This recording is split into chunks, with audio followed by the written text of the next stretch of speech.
Hey everyone, welcome to another episode of Just Sports with John. And today you're going to be talking about the NFL top free agents by position on offense. So here we go. We're going to start right off the bat with the quarterbacks. And first on the list is Jameis Winston. And I think Jameis Winston because he had a pretty good season with the Saints up until he got hurt. And I pretty much believe that Saints will call him back for that, especially with their head coach being Dennis Allen, who was their defensive coordinator. I think it just makes a lot of sense with the Saints being in kind of cap hell as well too. Now, the only caveat to that would be if Winston thinks he can go off and make more money somewhere else, but it's probably best for him too to sign with the Saints and stay there. Number two got Teddy Bridgewater for obvious reasons. He's been a starter several places. Can probably still do that, be kind of a bridge quarterback until somebody else has their next guy they want or groom another quarterback. Tyrod Taylor, same kind of deal. He's been around. He's been a starter. He kind of knows how to do it. I think he's sort of coming to his end of his rope on being a starter there. But I mean, you could definitely justify him being a starter for a year or two if you had to. Now this guy, Marcus Mariota, obviously Titans fan. We had him. I think he deserves a second shot. I'm not sure how good he'll be, but I think under the right coach, right offensive coordinator, he's got a shot to prove himself again. His main issue might be staying healthy. And then Cam Newton just rounding out the list. Starter quality hasn't really shown it very well, but probably again, right circumstances, you can definitely justify him being a starter there. Now moving on to running backs. So running backs, I went with Melvin Gordon as my number one. Now you could argue Leonard Fournette, who I have at number two, but I just think Melvin Gordon in the right system. In most of the systems, I think he'd probably be a really good starter. He was splitting time with the other running back in Denver, who I can't think of at the moment, but he could probably be a surefire starter. Fournette had a lot of weapons with the Bucs, which took a lot of pressure off him. Gordon's always had to kind of grind through things. Now, number three, Cordell Patterson. Wide receiver, running back, kind of all utility purpose guy. He's not super strong in either of those, but he can definitely confuse the defense with everything he can do. So if the Falcons don't bring him back, some other team will definitely want to use him.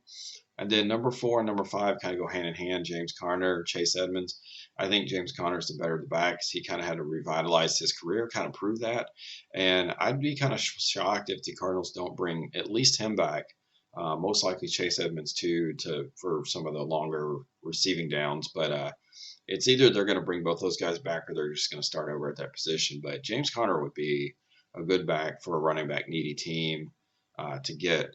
Now, wide receivers, there's a lot of wide receivers out there, but the five that I went with are Dante Adams, Chris Godwin, Mike Williams, Odell Beckham Jr., and Juju Smith-Schuster. Now, Dante Adams is by far the number one in this category, and I think the Packers are going to do whatever they can to bring him back in.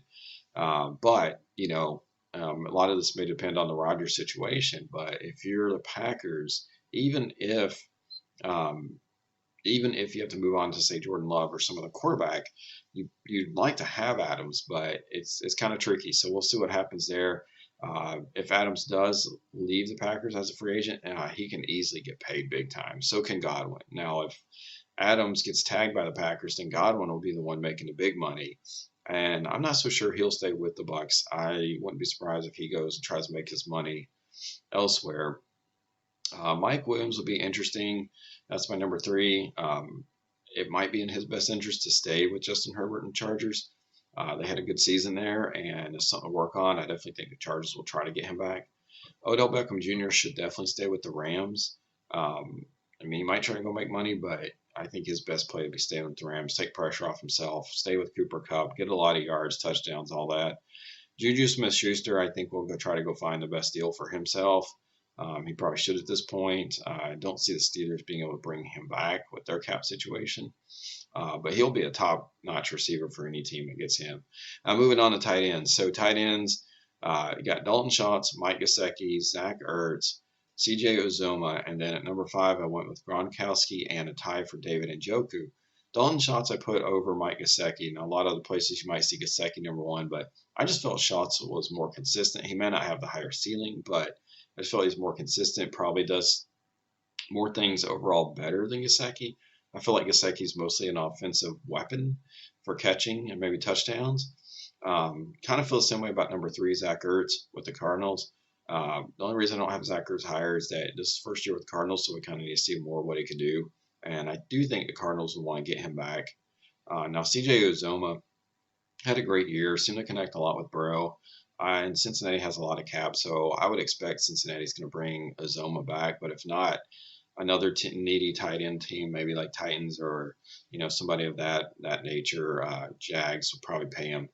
Gronkowski, you kind of get the feeling that he's either going to retire, or go with another team, maybe, depending on what the Buccaneers do at quarterback. So that'll be kind of interesting to see. Obviously, he can still produce in red zones and whatnot. Now, David Njoku's an interesting case because he's got a lot of talent, kind of like Gesicki and Ertz, but just hasn't been able to click with the Browns, and it feels like it's time for him to move on and go find another team and another tight end needy team, like I said, Jacksonville Titans. Some of these others that might need a tight end might definitely look at Njoku. That's a good deal. Okay, so offensive line, we got Teron Armstead, Ryan Jensen, Orlando Brown Jr., Brandon Scherf, and Laken Tomlinson. So just real quick on these guys, Teron Armstead is a tackle. He was for the Saints. I definitely think the Saints will be bringing him back in any way they can, but I should say not definitely bring him back. I think they definitely want to bring him back, but I'm not sure they'll be able to. So he's probably the one guy that'll go out there and get paid if he's not tagged, but I can't imagine they're tagging him. Ryan Jensen, center for the Bucs. It might be time for him to move on, get his money, especially with now that Brady's retired. So we'll see what happens there. Orlando Brown Jr., Brandon Scherf, really good options. Both their teams might pull them back into the fold. Laken Tomlinson for the Chargers. I would think, with Justin Herbert and this guy being a tackle, that you'd want to protect Herbert. So I would think he's coming back. And then kickers. We got Matt Gay, Young Koo, Dustin Hopkins, Nick Folk, Zane Gonzalez. I think the top one there, obviously Matt Gay. I'd imagine the Rams are going to do everything they can to pull him back in, get him under contract. Young Koo, he might likely be out there. I'm not sure if Atlanta brings him back. Dustin Hopkins, kind of same deal. Nick Folk for the Patriots. I wouldn't be surprised if they just bring him back. I think they could work out something that's good for both. And then Zane Gonzalez for the Cardinals. I would think he comes back as well, too, for the Cardinals.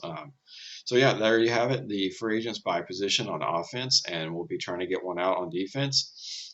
Please make sure you like and put in comments, guys. So if you see something on here that you want to talk about, or you see something that you want me to cover, different sports, please let me know. I like to see those comments. It lets me know that you guys are paying attention to what's being said, and also lets me know some things that I might want to do coming up. So put those in. Don't forget to subscribe and like right over here somewhere.